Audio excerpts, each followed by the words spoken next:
तो आज मैं आपके साथ एग स्टार्टर की बहुत ही मज़ेदार सी रेसिपी लेके आई हूँ। इसको बनाना बहुत ही आसान है। तो चलिए जी शुरू करते हैं जी अपनी आज की वीडियो। लेकिन वीडियो शुरू करने से पहले यहाँ पर आपसे एक छोटी सी रिक्वेस्ट है कि चैनल पे न्यू है तो प्लीज़ चैनल को जल्दी से सब्सक्राइब कर दें और बेल आइकॉन को प्रेस कर दें ताकि मेरी डेली की वीडियो आप तक पहुँच सके। बिस्मिल्लाहिर्रहमानिर्रहीम। सिर्फ़ और सिर्फ 3 से 4 अदद अंडे लिए हैं। यहाँ पर मैंने अंडों को बहुत ही अच्छे तरीके से बॉयल कर लिया है। तो यहाँ पर मैं इसका छिलका जो है वो रिमूव करूँगी। छिलका रिमूव करने के बाद मैं इसको बारीक बारीक इस तरीके से कट कर लूँगी।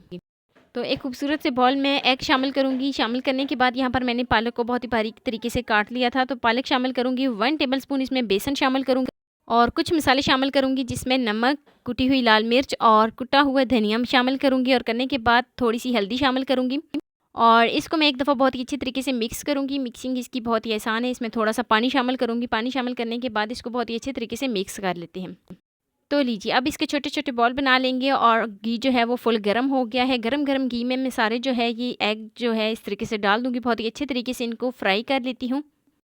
तो बहुत ही कम वक्त में बिल्कुल आसान तरीके से, सबसे आसान ये रेसिपी है, बहुत ही कम वक्त में बन जाती है। तो इस तरीके से मैं इसको उलट पुलट करके दोनों साइडों से बहुत ही अच्छे तरीके से इनको फ्राई कर लेती हूँ ताकि दोनों साइडों से इसका बहुत ही खूबसूरत सा कलर आ जाए।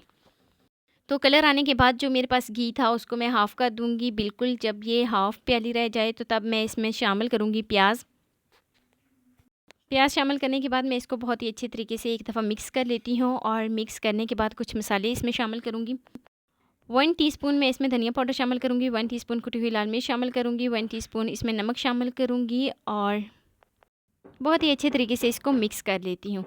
तो लीजिए जी मिक्स हो गए हैं बहुत ही अच्छे तरीके से सारे मसाले। अब मैं इसमें कुछ बंद गोभी, शिमला मिर्च, टमाटर और गाजर शामिल करूँगी और गाजर शामिल करने के बाद मैं इसको सारी सब्ज़ियाँ शामिल एक दफ़ा करके तो मैं इसको बहुत ही अच्छे तरीके से मिक्स कर लेती हूँ।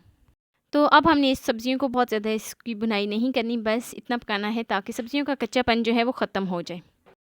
तो काफ़ी हद तक जो इनका कच्चापन है वो ख़त्म हो गया। फ्लेम जो है वो बिल्कुल मैंने लो रखी है। लो फ्लेम पे मैं इनको पकाऊंगी तकरीबन 3 से 4 मिनट के लिए। इससे ज़्यादा हमने इनको नहीं पकाना।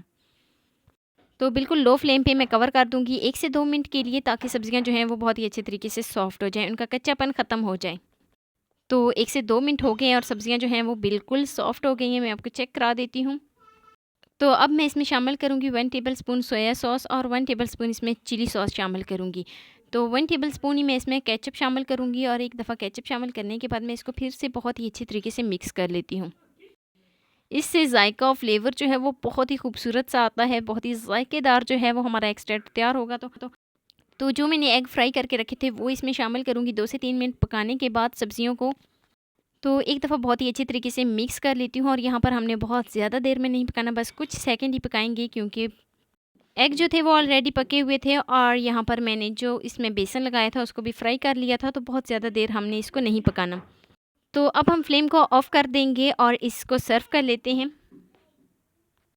तो ये है जी इसकी फ़ाइनल लुक। मैं उम्मीद करती हूँ कि मेरी आपको आज की वीडियो पसंद आई होगी। तो वीडियो आपको ज़रा सी भी अच्छी लगी हो तो लाइक कर देना। फर्स्ट टाइम चैनल पे तो चैनल को लाजमी सब्सक्राइब कर देना, बेल आइकॉन को प्रेस कर देना ताकि मेरी डेली की वीडियो आप तक पहुँच सके। दोस्तों के साथ, रिश्तेदारों के साथ लाजमी शेयर करना और मुझे एक प्यारा सा खूबसूरत सा फीडबैक लाजमी देना कि मेरी आपको आज की वीडियो कैसी लगी।